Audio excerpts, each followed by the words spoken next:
لان انا بقول لكم بصدق شديد والله وامانه، وانا اتحدث الى يعني المصريين ملتزما الصدق والامانه. الدوله مش عايزه تطور في التعليم خالص. اجهزه الدوله، مؤسسات الدوله. ليه؟ اقول لك ليه. لان العلم نور، وهم ضد النور.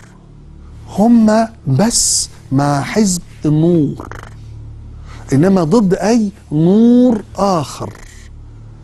لا نور الحريه ولا نور التعليم. هم عايزين قمع فكري وامني. هم عايزين ما تصدقش انهم ضد الاخوان. هم عايزيننا قطيع زي ما الجماعه عايزه من اعضائها. جماعه الاخوان عايزه من اعضائها يبقوا قطيع.